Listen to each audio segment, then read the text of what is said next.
Any of the persons who want to ask some questions or clarifications, you can ask now.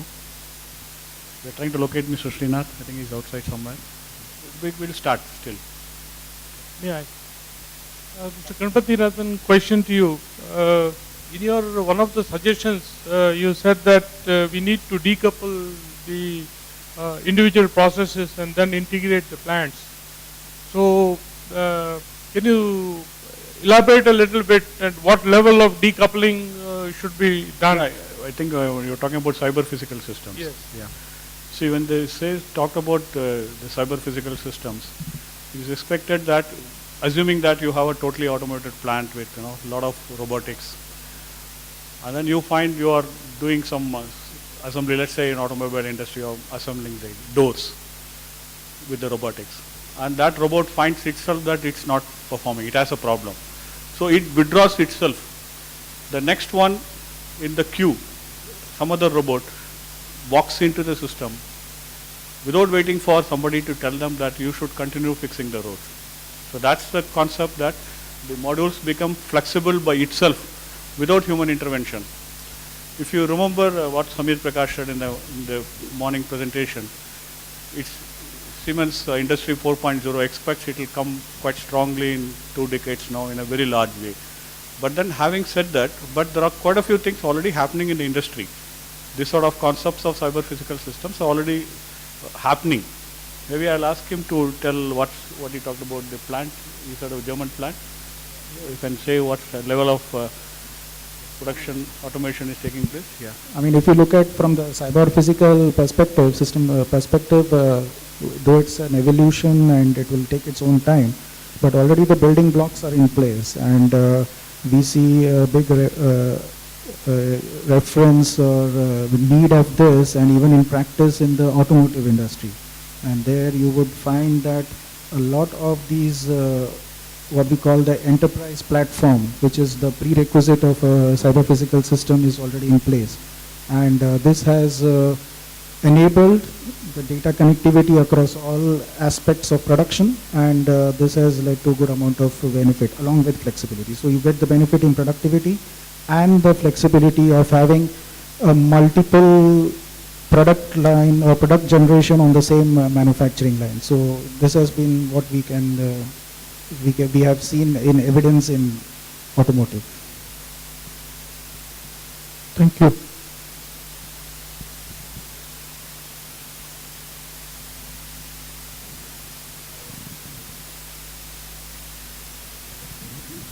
I think you can tell your name before asking. My name is Mohan from Bosch, from the manufacturing division. My question to automation suppliers like Siemens or GE or Rockwell, we talked about the intelligence to be built in the new machines. Is there a plan or thinking how to upgrade, because suddenly we can't replace all old machines? Is there a plan to upgrade the running machines, giving these kind of enablers so that we get the benefit of the Internet of Things? Yeah,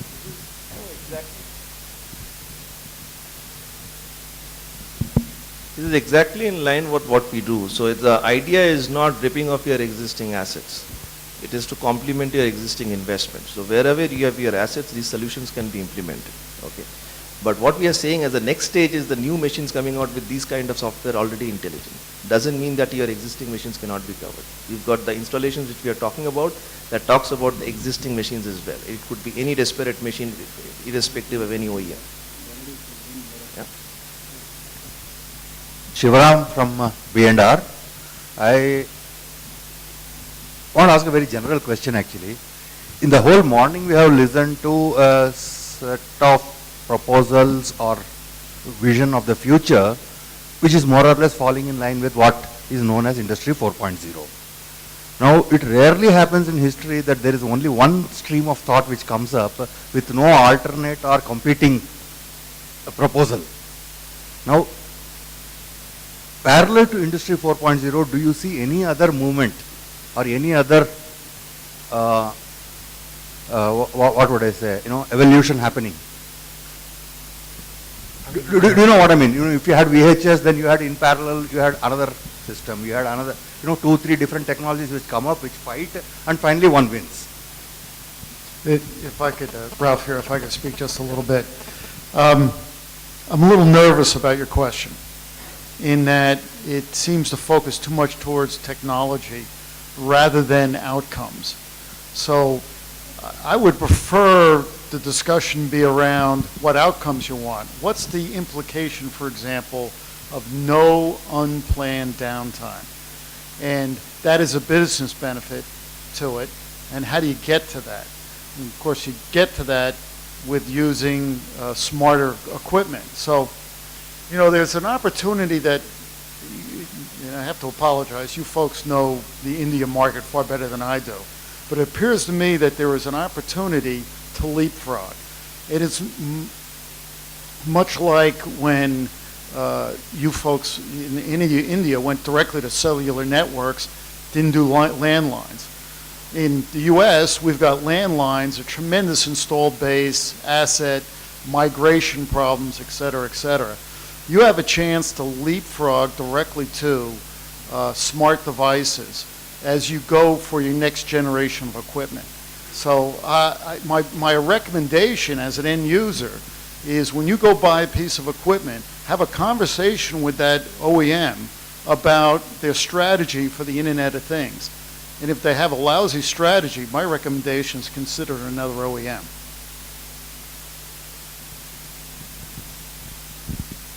I'm Vivek Gupta from DCM Shriram.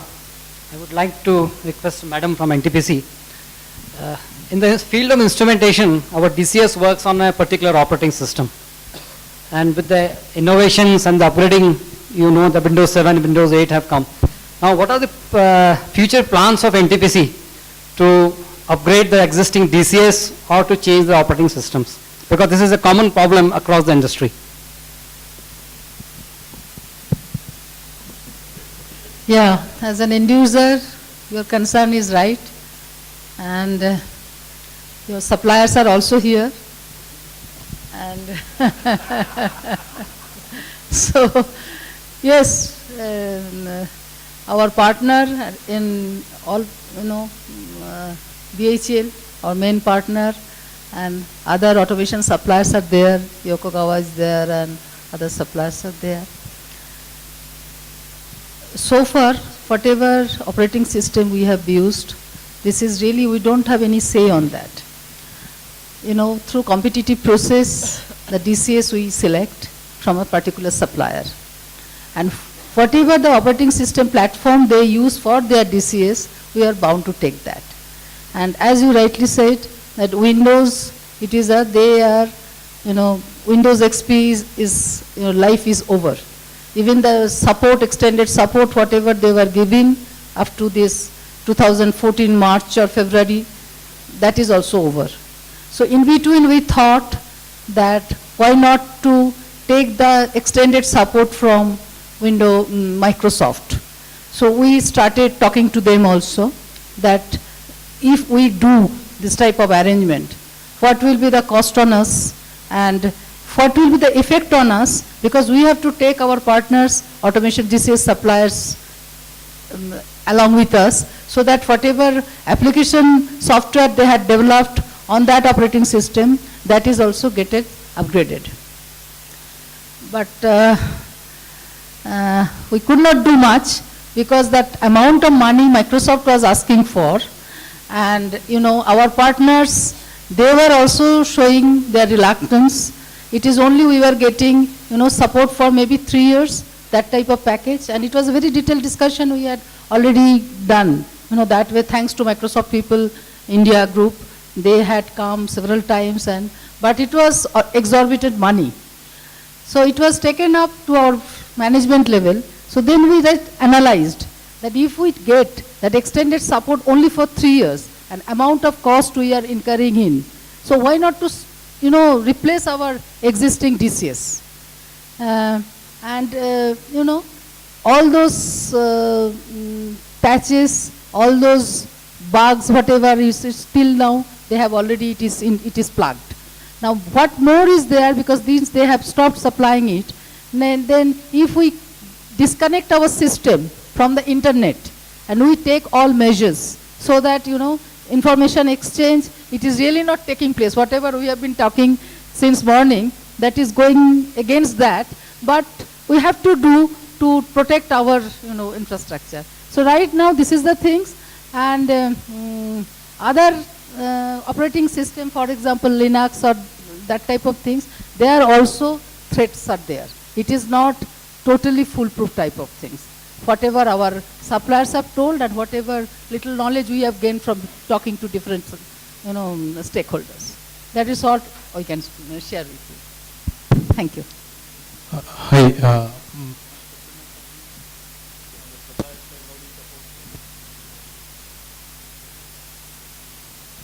It's very difficult to say anything because we kind of bet it completely on Windows.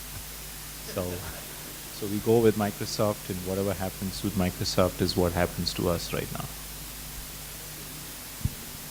Hey, myself, Nampu from Infosys at this side.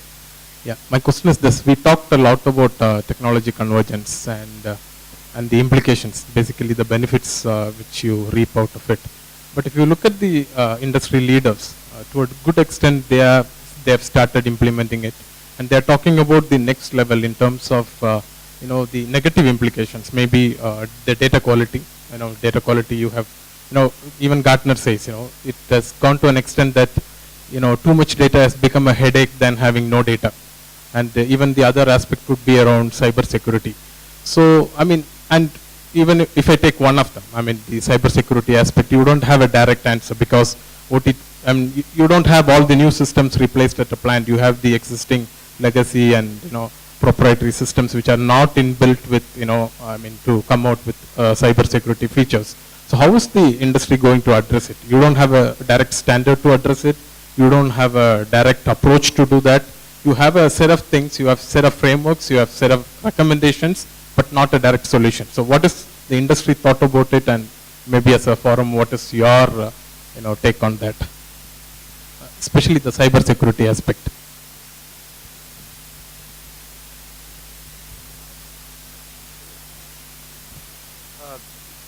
Obviously,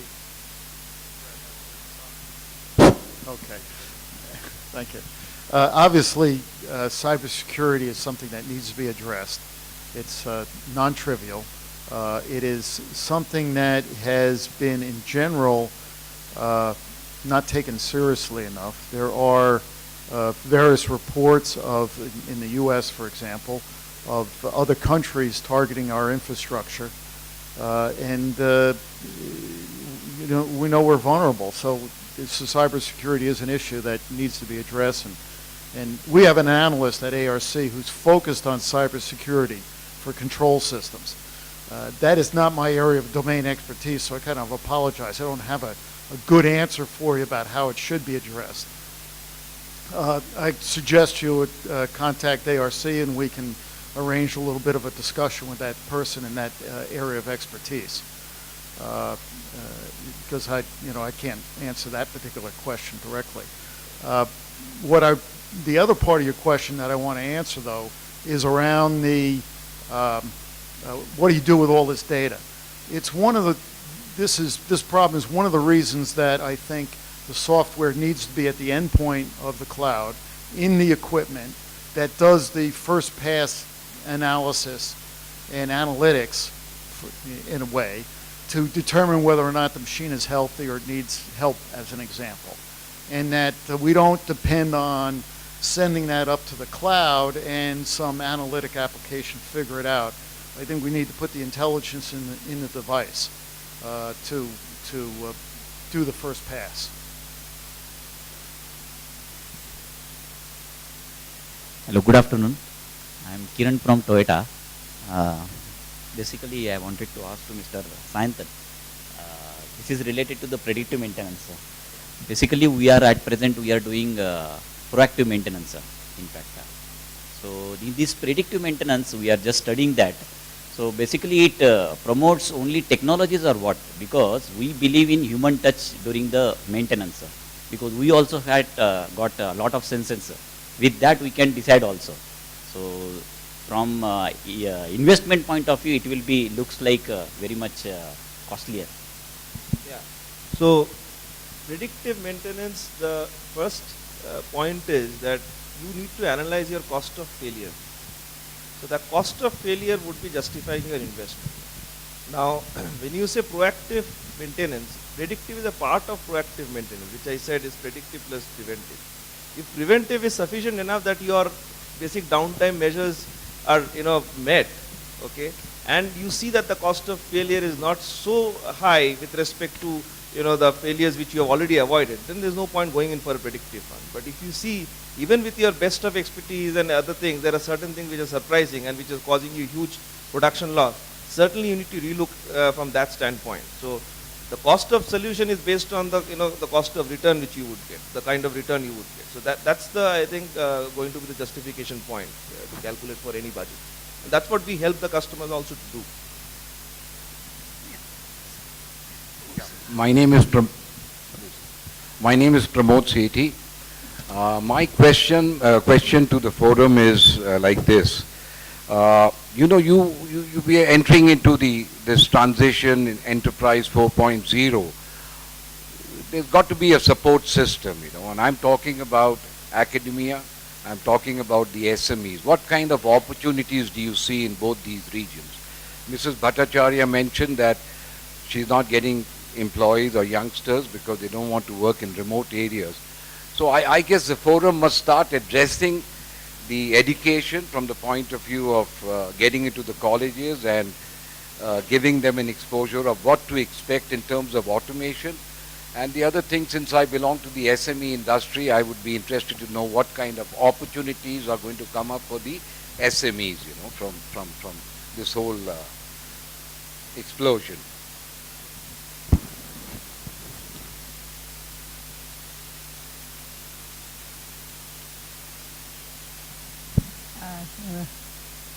What I said, you are right. What I said, that young generation, they are not keen. They are not interested in going to the remote places like where our power plants are located. We are getting very good young engineers, but they all want to be in the corporate sector.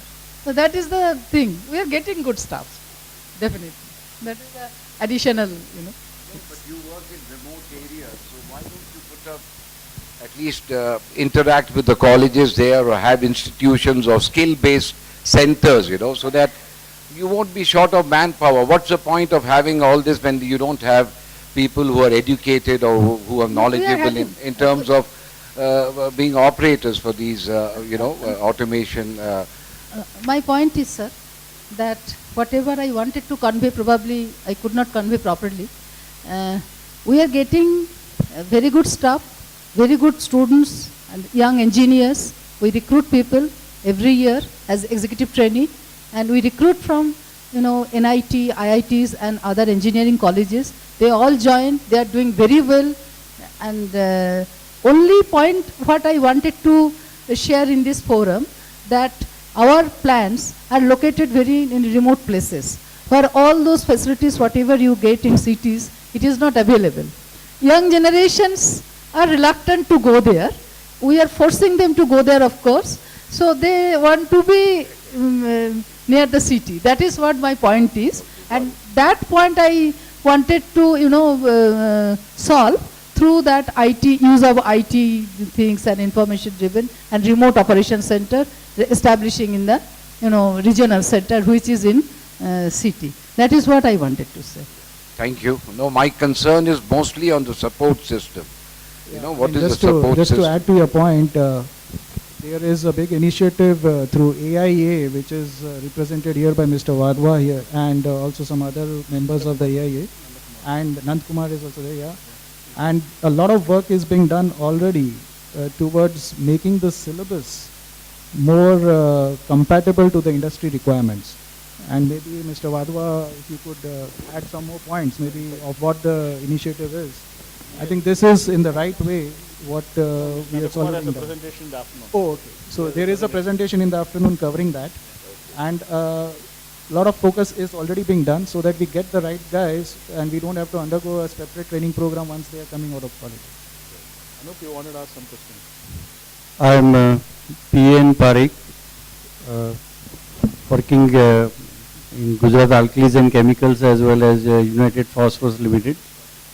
We have Rockwell PLCs on XP platform, and what is the risk factor we are expected to have, okay? And what is the solution, immediate solution, because the plants are chemical plants, they are already in working condition.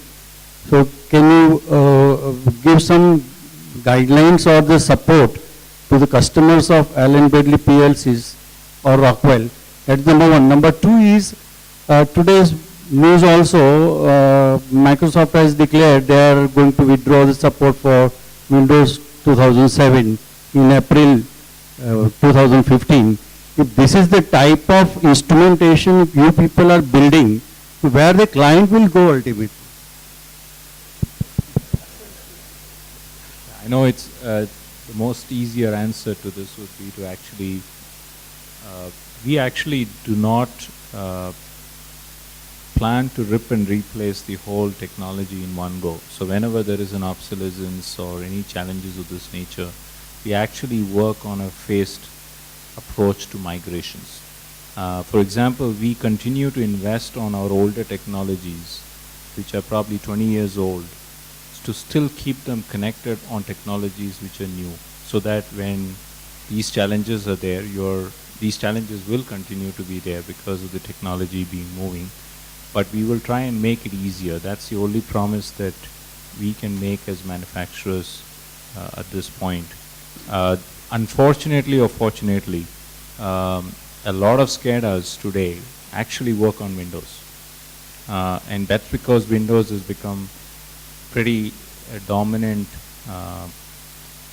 operating system. So we do have some interdependencies on Microsoft. We do represent the need for Microsoft to continue long. They do a reasonably good job in terms of letting us know in advance. They gave some options for upgradations, and those things are there. But I don't have an easy answer, but I can only make your pain lesser by helping you audit the system, recommend some options. We have a service full-time for doing that as well. We also make sure, you asked about what's the risk. Now, I don't know whether you're talking about risk of obsolescence or risk of external threats. No, the risk of what will happen to the system? Will it stop functioning anytime, or what are the? In short, you are running a chemical plant, right? And reactors are having quite a sort of very hazardous processes, and all of a sudden, if XP fails to support your software, okay, then it's will it shut down, or what exactly will happen to your system? Yeah. So I can take the specifics maybe offline, and we can talk about it. You can have discussions during lunchtime. That is one. But what I suggest is that then you should not sell your system if you cannot support for 10 years. Okay. Well, I think I'll intervene here. Okay. Let me just intervene. BHL supports systems supplied by Siemens Germany, imported by us 30 years back, solid state systems. Those systems survived even today. Many systems in India today still run with solid state system, not migrated to microprocessors or DCS. But then look at last 15 years. The technology change is continuous. You can't run the same HMI system what you bought 15 years back to run it today. You need to upgrade. There are two types of issues. One is the controller and then the HMI. Your HMI upgrades will be continuous, maybe every 3 years, maybe every 5 years. Then why do you upgrade? You upgrade because you want to make your operator run the plant more efficiently. If you have powerful HMI systems, he is able to get lots of information. The tools help you to narrow down the problems in a very shorter span of time. Your downtime gets reduced. And then coming back to my experience of 40 years. 25 years back when I used to visit a power plant, the control room will be full of people. Today you visit some of the plants, even NTPCs. You will find hardly 3-4 operators there running the plant. Already the technology levels have helped the number of operators coming down. What she says, the remote monitoring possibilities after 10 years, definitely it's going to happen. 10 years back in India, no power plant operator would like to have operations with HMI screens. Today people do not run the plant without HMI screens. So the technology, as she said many times, has helped the operations to improve. Coming to specifics on chemical plants, yes, it's agreed. But in my understanding of the system, the control system never stops working. When Microsoft announces that it's not going to be supported, you're not going to get new upgrades. So you keep on getting upgrades, intimation to you in your laptop that this is a new upgrade, please install. You're not going to get that upgrades. Okay? But the plants will continue to run to the best of my understanding. So there is no option today for the industry to remain technologically compliant, keep aware what's happening, keep continue to do the migration.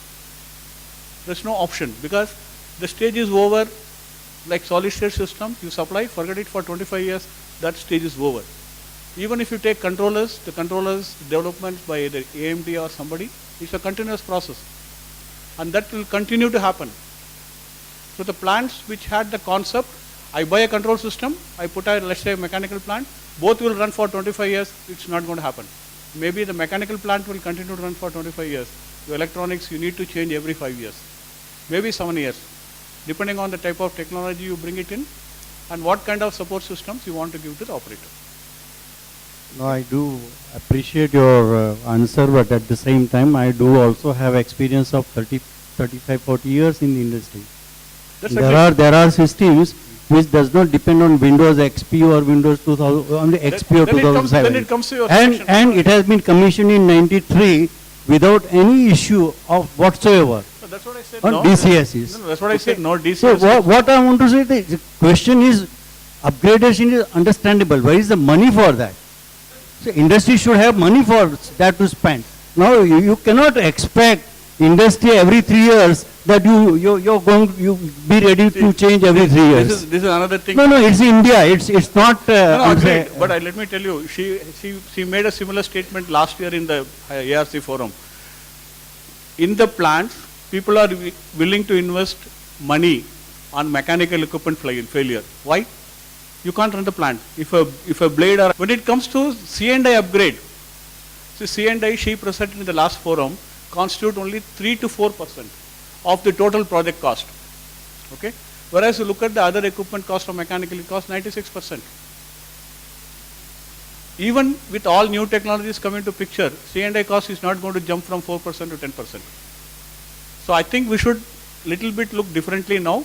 C&I is something people have to invest money and time. As much we invest our time for mechanical equipment upgrades. We can discuss over lunch. Okay. Thank you. I think I'll take only the last question, okay? I think we had a long session. We're already run late by half an hour. So can I put up my question? Last, please. I'm Gaurav Saran from Tata Steel Jamshedpur. Basically, just to come back to his answer, and then I will put up my question. So on the contrary, sir's question was the system is outdated, how the Windows is outdated, how can it support a new system? On the contrary, recently, I would not name a supplier, but we have faced problems and Windows 8 and 8.1 machines have come up in the plant, but the software suppliers were not ready with their historians or other things. And we had to downgrade to Windows 7 to support those systems. We lost a lot of money in that. That is one point. It's on the contrary side. So my question is, how are we geared up to face the cloud and BOID, all those that Mr. Srinath sir has also said, in the scenario of the networks in India, particularly? How we are geared up to, because the network is so slow, if suppose the manager is traveling outwards, he's not getting 3G data, etc. So how do we gear up to face that challenge in India? Outside India, maybe US, etc., it's very fast. But how do you plan to tackle that so that this BOID and the cloud things get more and more leverage?